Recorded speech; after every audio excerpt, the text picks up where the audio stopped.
los chicos nuevos? Creo que arrancaron. Bueno. Yo soy Laura Vázquez, ahora estoy en mi casa porque estoy embarazada, pero si no, formo parte del servicio y terminé la residencia el año pasado ahí en clínica. La idea de hoy es charlar un poco de lo que es el laboratorio en reumatología. Reumatología es como bastante amplio, traté de hacerlo lo más acotado posible y con las cosas que nos sirven como para la práctica diaria, ¿sí?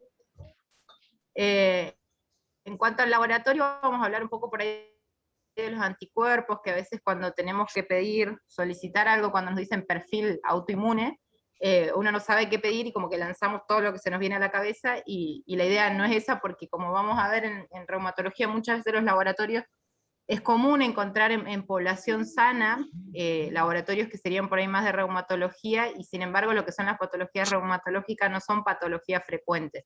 Entonces siempre está bueno pedir orientado a lo que queremos, porque si no después cuando nos viene un laboratorio positivo no vamos a saber interpretarlo. Entonces como para poder que no sean de utilidad y que sea un examen complementario, la idea es que los podamos pedir con criterio. Otra cosa de lo que tiene es que hay muchas sobre, como que los síntomas de una enfermedad y otra por ahí se superponen, entonces es difícil poder tener un diagnóstico claro, y la idea es que el laboratorio nos pueda dar una mano en eso. Y otra cosa que hay que tener en cuenta es que estos laboratorios no son patognomónicos, no es que por tener un laboratorio positivo ya tenemos diagnóstico, sino que siempre tiene que ir acompañado de las manifestaciones clínicas. Nosotros en general, como estamos en una institución privada, no tenemos mucha dificultad con el pedido de laboratorio, siempre pedimos y nos lo hacen, pero hay lugares en los que no están disponibles, entonces hay que ser criteriosos a la hora de solicitar los laboratorios. Para arrancar, la idea es ir haciendo algunos casos clínicos como para que sea un poco más dinámico, y después les voy a pasar un link de una página donde ustedes entran a esa página, los que puedan y tengan acceso con el celular, como para ir votando y hacerlo un poco más interactivo. Este es un caso de una paciente que es mujer, tiene 49 años, tabaquista, y tiene antecedentes de una gonalgia y una lumbalgia que viene en tratamiento con ibuprofeno a demanda. Ella consulta porque está con poliartralgias de comienzo progresivo, ya lleva 2 años con este cuadro. Más que nada afecta la articulación metacarpofalángica de la mano derecha y tiene sensación de entumecimiento. Asociado a esto tiene gonalgia bilateral con episodios de derrame articular que no fueron estudiados, y tiene episodios de lumbalgia y rigidez matutina de 2 o 3 horas con repercusión funcional.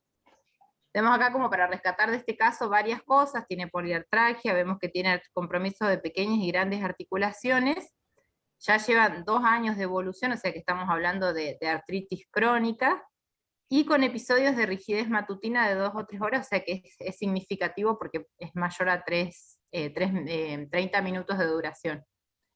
Acá si pueden, esta es la página polep.com/Laura Vázquez 481. Ustedes entran, les van a pedir ahí que se lo ven, que pongan su nombre, y ahí vamos a hacer en base a este caso clínico qué es lo que estamos sospechando. ¿Laura qué? La sacaste, Laura. Sí. Polep, con doble L, B corta, / Laura Vázquez 481.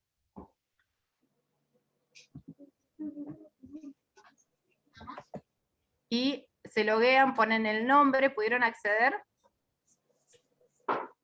Sí. Sí. Y ahora yo activo acá la pregunta. Ahí está activada. ¿Les aparecen las opciones? Sí. Sí. Con esta paciente, dijimos una paciente mujer, sabemos que la mayoría de las patologías reumatológicas son en mujeres, que tiene un cuadro de poliartralgias, artralgias que son poliartralgias y artritis porque tiene derrame articular en una de las rodillas, a predominio matutino, tiene 2 o 3 horas de rigidez en la mañana. ¿Qué sospecho? Sospecho una artritis, sospecho un lupus, sospecho una osteoartritis, y en base a lo que sospecho, ¿qué es lo que voy a pedir? Si yo sospecho un lupus, le pido FAN, también pedirle FAN, factor reumatoideo, el péptido citrulinado, o si sospecho una R y le pido factor reumatoideo y anti-CCP, o si sospecho una artritis, una osteoartritis o una artrosis más conocida, Le pido FAN, eritro, factor reumatoideo y anti-CCP. ¿Pudieron votar? Sí. Bueno, acá la mayoría... Acá hay una segunda, porque no les entró. No. Estamos con dificultades. ¿No pudiste votar? Sí, ahora está con eso. Acá está. Igual tiene 100% ahí. Bueno, acá de lo que me aparece de la mayoría de la votación, que sospechamos una artritis reumatoidea y solicitamos un factor reumatoideo y un anti-CCP. Denme un segundito. Ahí está. Como sabemos, la artritis reumatoidea, como para repasar un poquito, ahí vamos. Es una enfermedad que es una enfermedad autoinmune que se da más frecuentemente en mujeres y que es una enfermedad que compromete básicamente las articulaciones, pero que puede tener manifestaciones sistémicas. Lo característico es que tenga poliartritis simétrica, más que nada de pequeñas articulaciones, en general es en las manos, pero también puede comprometer grandes articulaciones, como en este caso que nuestra paciente tenía compromiso de las rodillas y tenía compromiso también a nivel lumbar. A ver, ahí está. Eso sería como una artritis reumatoidea clásica. Puede tener también otras manifestaciones, compromiso sistémico como astenia, dinamia, puede tener fiebre, y puede tener compromiso también extraarticular, como son el compromiso pulmonar. Está un poco lento ahí para compartir la pantalla. Dentro de los laboratorios, como bien ustedes marcaron ahí, los laboratorios que podemos solicitar, yo no puse nada acá en las diapos porque es más general, pero siempre lo que sería eritro y PCR, son reactantes de fase aguda que nos sirven, no son de utilidad como para cualquier enfermedad autoinmune, y siempre que esos marcadores nos den altos, nos hablan de actividad de la enfermedad, ¿sí? Pero hablando un poco más específico de lo que es artritis reumatoidea, podemos solicitar el factor reumatoideo.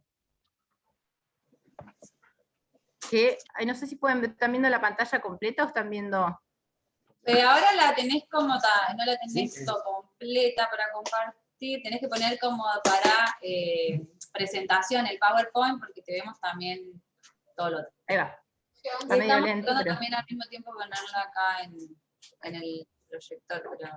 el factor reumatoideo es un laboratorio que es bastante accesible, que lo tenemos disponible. Nosotros, como les decía, tenemos bastante disponibilidad en cuanto a la solicitud de laboratorios, pero por ahí en el sector público no es tan así. En este caso, el factor reumatoideo es algo que lo podemos solicitar.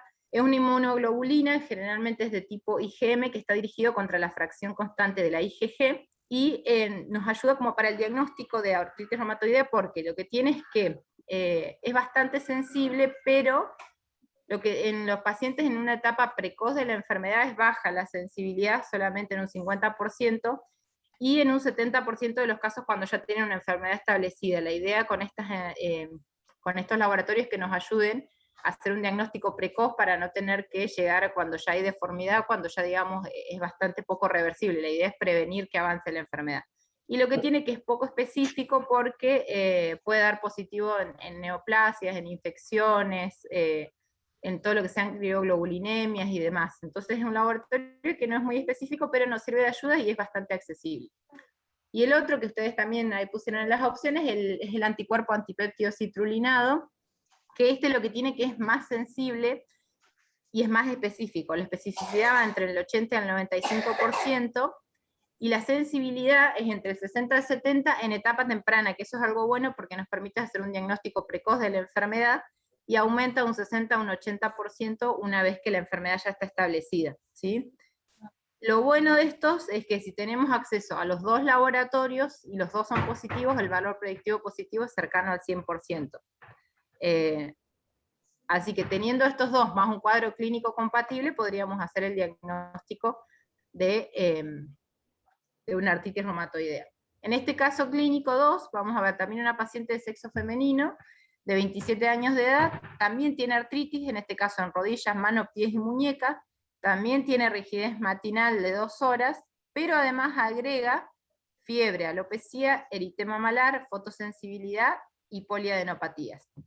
Y esta paciente ya tenemos en el laboratorio que tenemos un factor reumatoideo positivo. Acá, con este factor reumatoideo, considerando la artritis, la rigidez y demás, podríamos pensar en una artritis reumatoidea, pero además agrega otras cosas en el laboratorio, como es un ANA con uno en 360 de título, que es un moteado fino, tiene además leucopenia y tiene el complemento bajo. Unos datos más que nos ayudan a pensar por ahí en otra patología. Vamos acá de nuevo, si pueden entrar a la misma página para seguir con la próxima pregunta. Si te actualizas, sí. Sí, ahora activo la otra pregunta, solamente que donde estoy compartiendo la pantalla va un poco más lento. Tengo que activar la otra pregunta. ¿Qué les hace pensar este cuadro clínico?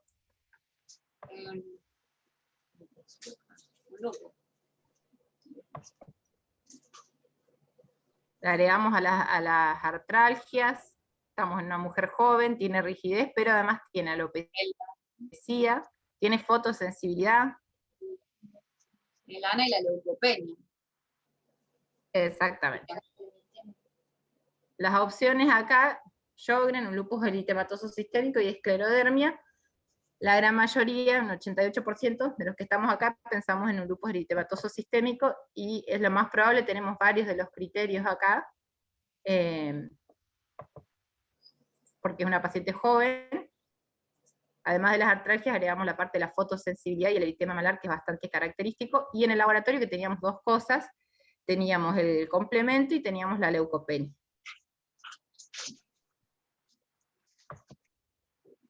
Acá vamos a hablar un poco de varios laboratorios que nos ayudan un poco en lo que es el diagnóstico del lupus. Teníamos ahí un ANA, que el ANA es el antinuclear, también conocido como FAN, que es factor antinuclear, que este es un laboratorio que lo que tiene que es operador dependiente, es accesible, lo podemos solicitar, por ejemplo, en el hospital público muchas veces te piden solicitar el ANA y el FAN, y de acuerdo a eso te habilitan solicitar otros laboratorios, porque lo que tiene el FAN o el ANA es que de acuerdo al patrón que te dé, nos va a orientar a qué anticuerpos puede ser que este paciente tenga positivo. Entonces, son, como les decía, son anticuerpos que son inmunoglobulinas y reconocen diferentes elementos de la célula, ya sea tanto del citoplasma como del núcleo, más allá de que sean antinucleares, también reconocen elementos del citoplasma.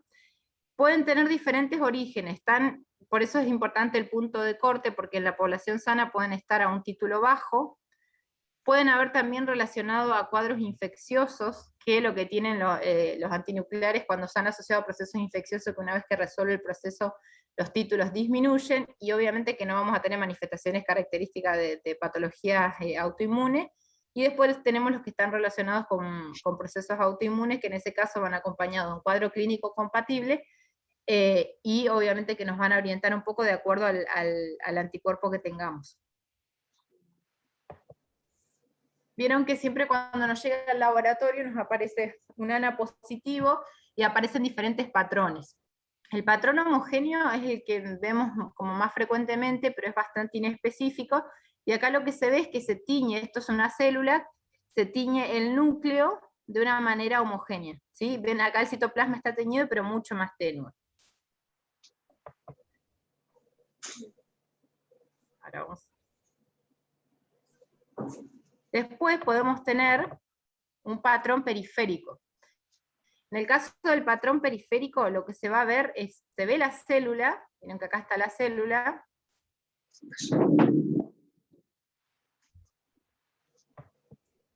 se ve el núcleo que está teñido, un poco más intenso, pero dentro del núcleo, ahora cuando pueda poner la diapo, vamos a ver que la parte periférica del núcleo se tiñe un poco más. ¿Vieron? Acá tenemos, esta es la célula, acá tenuemente se tiñe lo que es el citoplasma de la célula, este es el núcleo, y la parte periférica del núcleo se realza un poco más. Esto sería un patrón periférico. ¿En qué nos sirve esto? Que esto es muy característico del lupus. Entonces, cuando tenemos un ANA o un FAN con un patrón periférico nos orienta a pensar que es un lupus, entonces podemos solicitar después anticuerpos más específicos para el lupus. Después otro que se suele ver es el patrón moteado grueso o fino, que es esto acá, lo mismo, ven que el núcleo es lo que más está teñido, el citoplasma muy poquitito, y dentro del núcleo se tiñen como pequeños gránulos. Esos gránulos, cuando vemos esto, nos orienta a pensar que pueden haber anticuerpos anti-Ro y anti-La positivos. El anti-Ro y el anti-La lo podemos encontrar en el lupus, y también es común de observar en el Sjögren, ¿sí? Entonces, si nosotros tenemos un moteado grueso o fino, según el cuadro clínico que tengamos, podemos solicitar estos otros laboratorios porque nos orientan a pensar en eso. El patrón centromérico, acá tenemos que los núcleos se van a teñir con puntos finos y van a estar distribuidos de una manera homogénea en el núcleo plasma de las células en interfase. Este patrón no es tan frecuente de ver, pero cuando se ve es característico de una esclerodermia, más bien de la esclerodermia limitada. Después vamos a ver que tenemos otros laboratorios para pedir en caso de que sospechemos una esclerodermia difusa. El patrón nucleolar, que es el que vemos acá, la característica es que se tiñen de manera bastante intensa los nucleolos, como se ven que el resto del núcleo y del citoplasma casi no se ven, y cuando tenemos este patrón nos orienta a pensar en cuadros como la polidermatomiositis. Acá esto es más que nada en el lupus, ¿a qué nos puede orientar? Como resumiendo un poco. Si tenemos un patrón homogéneo, nos orienta que podemos tener anticuerpos positivos anti-DNA. Si tenemos un patrón que es moteado fino, como vimos antes, nos orienta que podemos tener un anti-Ro y un anti-La. Y un patrón moteado grueso nos habla también el patrón, lo que nos ayuda a orientar a ver qué complicaciones puede o no tener este paciente. Entonces un moteado grueso nos habla de que estos pacientes tienen altas probabilidades de tener nefritis lúpica, de tener un Raynaud, de tener miositis. Si tenemos un anti-Ro nos habla de un lupus cutáneo, nos puede orientar hacia un lupus neonatal o o que sea un paciente que tenga fotosensibilidad. Esto no es tanto como para que se sepan bien cada cosa, pero es como para saber que si tenemos un FAN, si tenemos un ANA, nos van a orientar a diferentes patologías, y a su vez, dentro de si tenemos una paciente con lupus, con un FAN positivo, de acuerdo al patrón, también ahí nos puede orientar a ver qué complicaciones puede desarrollar dentro de la enfermedad. ¿Se entendió más o menos? Sí. Otro de los laboratorios que nos ayudan en el caso de que nuestra sospecha sea un lupus es el complemento. El complemento es parte del sistema inmune, y tenemos que el complemento se puede activar por dos vías, una que es la vía alterna, que se activa por proteínas y por componentes de las membranas celulares de las bacterias, y una vía clásica que está activada por los complejos autoinmunes. Esto está bueno porque también, nos ayuda a pensar que el complemento puede disminuir en caso de procesos infecciosos, pero también puede disminuir en caso de que la enfermedad esté activa y tengamos muchos inmunocomplejos dando vuelta, y los complejos inmunes nos van a consumir el complemento. Acá un poquitito de cómo es que se activa el complemento. En lo que es la fisiopatología del lupus interviene cuando tenemos la apoptosis de una célula, todos estos cuerpos apoptóticos se aclaran, pero hay alguna alteración en los mecanismos regulatorios que disminuye ese aclaramiento, y son este material apoptótico lo que lleva a la síntesis de anticuerpos, y con eso va a estimular la activación del complemento. Lo que pedimos habitualmente cuando pedimos complemento es complemento total C3 y C4. El C3 lo que tiene es que se activa tanto por la vía que dijimos por las proteínas y las proteínas de las bacterias, y se activa también por los complejos, entonces es como más inespecífico. El C4 se activa más bien por la presencia de complejos autoinmunes, y por eso es un poco más específico de lo que serían patologías autoinmunes. El complemento juega entonces un rol patogénico, pero además de ayudarnos en lo que es el diagnóstico, también nos va a ayudar en el seguimiento. Cuando nosotros creemos que un paciente que tiene un diagnóstico de lupus está con una reactivación de su enfermedad, se solicita el complemento y el anti-DNA, que ahora lo vamos a ver, y vamos a ver si el complemento está disminuido y el anti-DNA está aumentado, nos habla de actividad de la enfermedad, porque vemos que hay mayor cantidad de complejos autoinmunes dando vuelta, y por eso se consume el complemento, y en el laboratorio lo vemos reflejado como una disminución. ¿Sí? Entonces nos va a servir tanto para el diagnóstico como para el seguimiento. Y el anti-DNA, que es otro laboratorio bastante específico del lupus, son anticuerpos que tienen una prevalencia entre un 40 y un 80%, pueden estar presentes en otras enfermedades autoinmunes, pero si ya tenemos el diagnóstico de lupus, lo podemos solicitar para el seguimiento, y un anti-DNA positivo, y más si se asocia a un complemento bajo, nos habla de una enfermedad activa. ¿Alguna duda con esto? No. No. Vamos con el tercer caso. Esta es una paciente también femenina que tiene una historia, consulta por una historia de 8 meses de evolución de cerosis, o sea, de sequedad en piel, seroftalmia, ojo seco, serostomía, boca seca. Tiene además asociada sequedad vaginal, fatiga e hipoestesias en ambos miembros inferiores, ¿sí? O sea que tiene sequedad de mucosas. A la exploración como dato positivo lo que encontramos es agrandamiento de las ambas parótidas. Vamos nuevamente a la página para hacer la votación. ¿Qué nos hace pensar? Ojo seco, boca seca. Bien. Ahí vamos.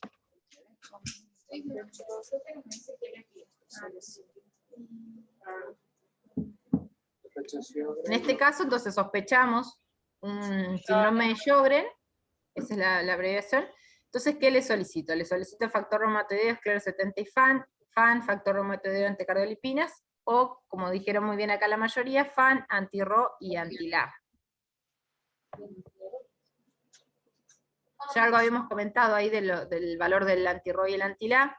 En esta paciente se le hicieron pruebas, la prueba de Schimmer positiva, que la prueba de Schimmer es con el papel secante para ver la cantidad de lágrimas, que estaba disminuida, por ende fue positivo. Se le hizo además estudios de imágenes, gamografía de glándulas salivales y de la resonancia que mostraron patrones característicos del Sjögren, y en el laboratorio tenía el anti-RO positivo, el anti-LA positivo, y tenía los ANA con un patrón moteado, que como vimos, cuando tenemos un ANA con patrón moteado, nos habla probablemente de que estén estos anticuerpos positivos. Nosotros para solicitarlos, está como incluido en un combo los ENA, que son los antígenos, antiantígenos extractables nucleares. En la clínica, cuando los solicitamos, nos incluyen estos primeros 4, el anti-RO, el anti-LA, el anti-SMIT y el anti-RNP. Los dos últimos, en algunos otros laboratorios también los incluyen en el combo de los ENA. Nosotros los tenemos que solicitar aparte. Anti-RO y anti-LA, como dijimos, está asociado a Sjögren, a lupus. El anti-SMIT es muy específico del lupus. El anti-RNP es un marcador de enfermedad mixta del tejido conectivo, que es una enfermedad en donde vamos a ver manifestaciones clínicas superpuestas de lupus, de esclerodermia, de artritis reumatoidea.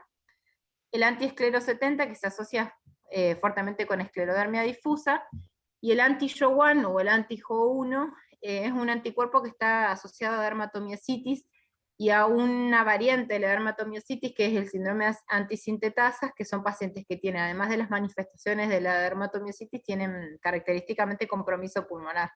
Creo que hace poquito hubo internado un chico con antisintetasa. Sí, más COVID. Más COVID, exacto.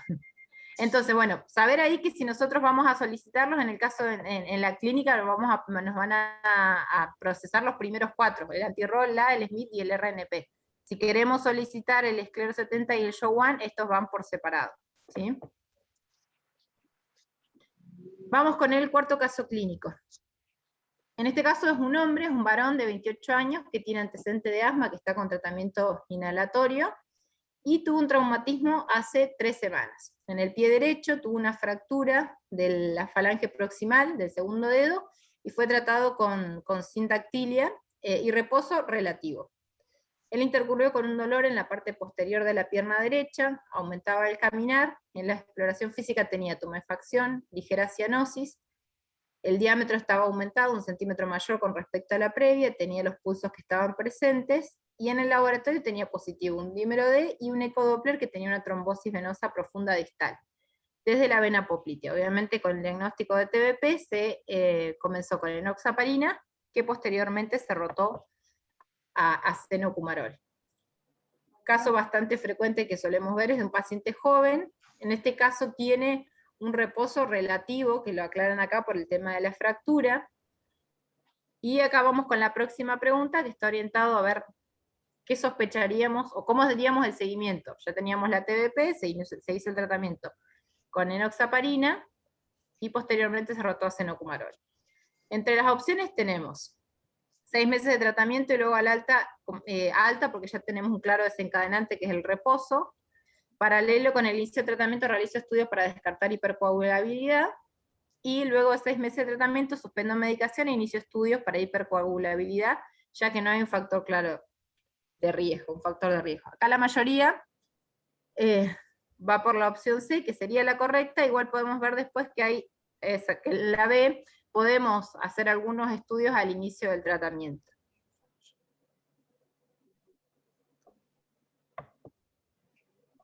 Vamos a ver cómo evolucionó. 8 meses después de que este paciente inició el tratamiento, se suspendió temporalmente la anticoagulación y le hicieron un estudio de hipercoagulabilidad donde tenemos el TP, el fibrinógeno, las plaquetas, la antitrombina 3, proteína C, proteína S, factor 5, y plasminógeno, que fueron todos normales. Se hizo un anticoagulante lúpico que también fue normal, y de las anticardiolipinas, la IgG fue positiva con una IgM negativa.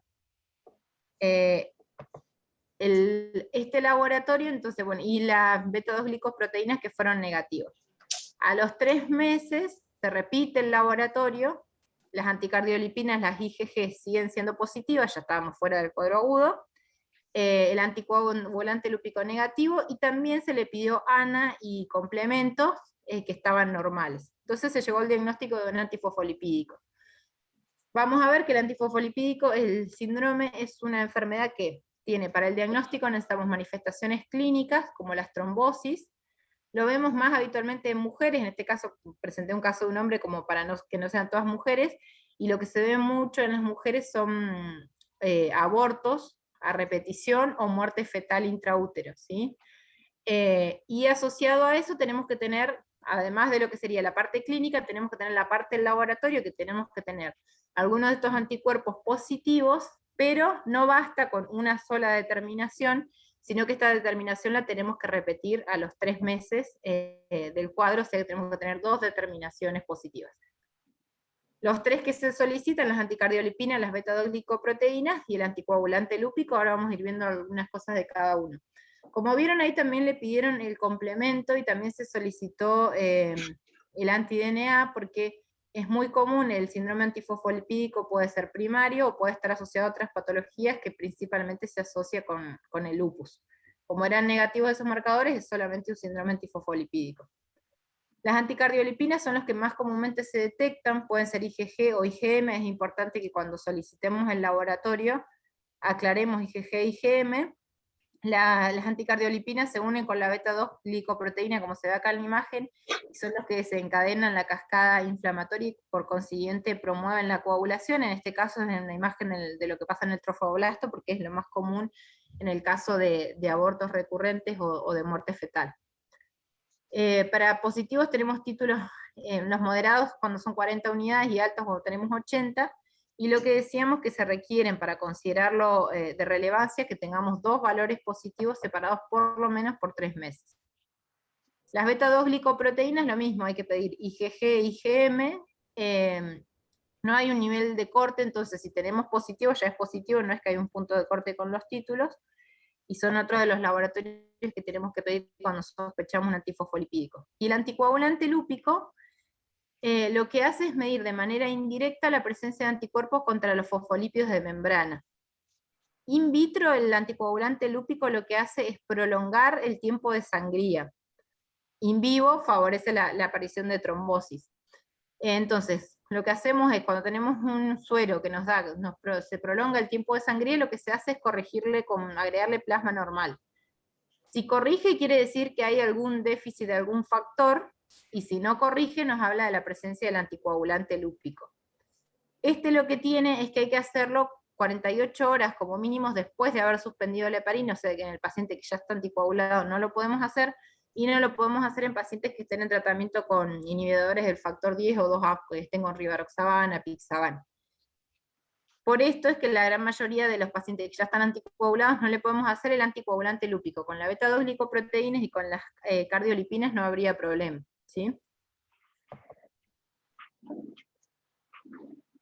Vamos con otro caso más, ya creo que este es el anteúltimo. Esta es una paciente que tiene 49 años de edad, consulta por un cuadro de disnea progresiva que lleva meses de evolución, tiene al interrogatorio dirigido fenómeno de Raynaud. El fenómeno de Raynaud, para recordar un poco, se produce por la vasoconstricción, generalmente en miembros inferiores y miembros superiores.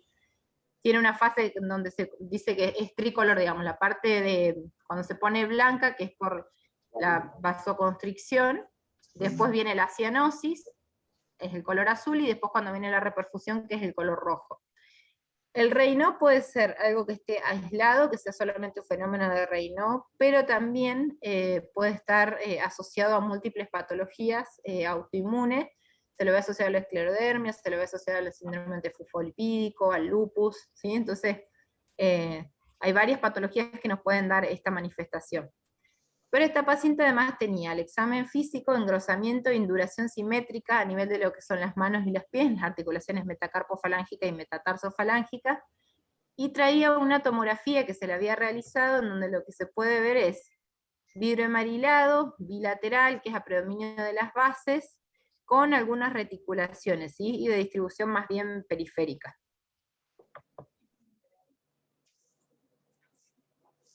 Vamos acá a responder qué sospechamos en este caso.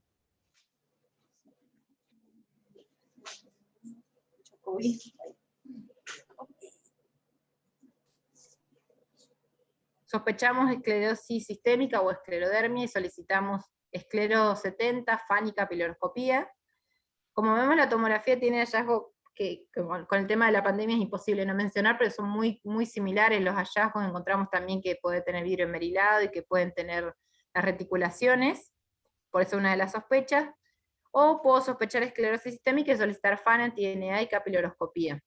La capiloroscopía que acá la nombro es un examen complementario que no es invasivo para nada y que nos puede dar mucha utilidad. Lo que se hace con la capiloroscopía es observar lo que es el lecho unguial a través de un microscopio. No tiene mucha, digamos, no requiere mucho más que un microscopio, y vos te permite ver a nivel del lecho unguial la disposición que tienen los capilares y las alteraciones que puedan tener los capilares. Y eso nos puede orientar a diferentes patologías según las alteraciones en la morfología que haya. En este caso, se le hicieron los anticuerpos en una paciente que tenía una esclerodermia o una esclerosis sistémica con un antiesclero70 o topoisomerasa 1 que eran positivos. Este anticuerpo en algunos laboratorios está incluido dentro de lo que son los ENA, en otros los tenemos que pedir aparte. Es positivo hasta en un 40 o 64% de los pacientes que tienen una esclerosis sistémica difusa, y en la limitada también se puede encontrar. Lo que tiene es que es muy específico. Cuando está este laboratorio tiene casi un 100% de especificidad para esclerodermia. Y otra cosa que nos habla este laboratorio, este anticuerpo, es de pronóstico, porque los pacientes que tienen este anticuerpo positivo tienen falla cardíaca, y tienen además la falla cardíaca derecha, que esto es secundaria a la fibrosis pulmonar, con una enfermedad pulmonar restrictiva, y cuando está presente la enfermedad pulmonar restrictiva, el pronóstico, la calidad de vida y el pronóstico a corto plazo en estos pacientes no es bueno. ¿Vamos bien? ¿Alguna duda hasta acá? No, todavía no. Vamos con el último caso clínico. Este no tiene para votar. Esta es una paciente de 15 años, sana, previamente, que consultó por un cuadro de astenia dinamia y fiebre de 3 meses de evolución. Al examen físico, los signos vitales estaban bien, sí tenía palidez cutánea mucosa, no tenía edemas, y no se encontró ninguna otra alteración. Pero sí en el laboratorio tenía anemia con requerimientos de soporte transfusional y tenía insuficiencia renal aguda. Se le hizo laboratorio HIV, hepatitis B, hepatitis C, que fueron negativos, y se transfundió en 2 ocasiones sin complicaciones. Como tenía esta insuficiencia renal, se le hizo una ecorrenovesical que fue normal, se le hizo un examen de orina que también fue normal, TAC de encéfalo y senos paranasales que fue normal, y se le hizo, acá en este caso la TAC de encéfalo y senos paranasales, pensando más que nada en una vasculitis, con una polangitis, que pueden tener compromiso de lo que es más que nada la parte de vía aérea superior, y por eso es que se buscó ver si había un compromiso a nivel sinusal. Y lo que se hizo fue una biopsia renal, que tampoco arrojó hallazgos positivos, pero sí se recibió un laboratorio positivo que tenía C3 y C4 normal, ANA positivo, y tenía un ANCA-C positivo. Con la sospecha, con un ANCA-C positivo, obviamente que la sospecha nos orienta a pensar en una vasculitis. Las vasculitis son cuadros que son muy poco prevalentes, muy poco frecuentes encontrar, pero cuando tenemos así manifestaciones, más que nada cuando hay compromiso renal, en una persona joven hay que descartar de lleno lo que serían las vasculitis. Suelen tener compromiso a nivel sistémico, no solo a nivel renal. En este caso además tenía asociada la anemia, y en el resto del examen físico ni en los exámenes complementarios no se encontró otra alteración, pero es común que tenga manifestaciones a nivel de piel, como la púrpura, que tengan sinusitis recurrente, compromiso de lo que es el tabique nasal, que en este caso no lo tenía, ¿sí? Pero sí tenía el laboratorio. Los ANCA son anticuerpos que pueden estar dirigidos, pueden estar a nivel, vieron como vimos en los ANA, según dónde se tiñe, esto si se tiñe a nivel periférico serían los ANCA-P, y si se tiñe a nivel citoplasmático serían los ANCA-C.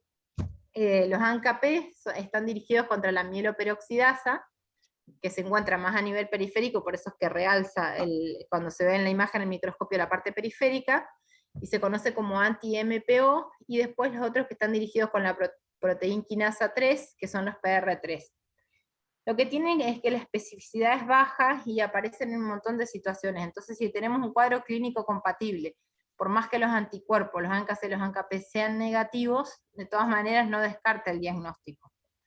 Y los que más se asocian frecuentemente, como dijimos, son las vasculitis sistémicas, como la granulomatosis con poliangeitis, que es lo que antes se conocía como el Wegener, la poliangeitis microscópica, la glomerulonefritis rápidamente progresiva, y la granulomatosis eosinofílica con poliangeitis, que lo conocíamos antes como el Churg-Strauss.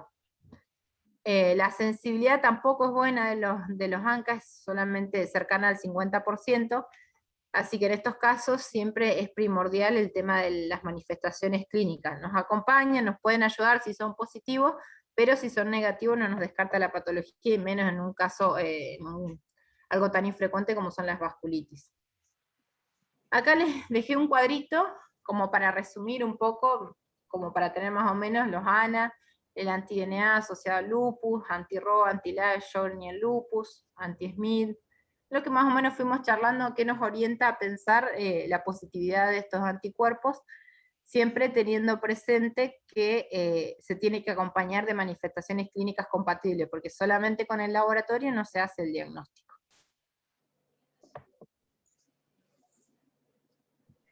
Bueno. ¿Alguna duda de lo que charlamos? Oh, muy buena, Laura. No, Laura, qué bueno. Muchas gracias.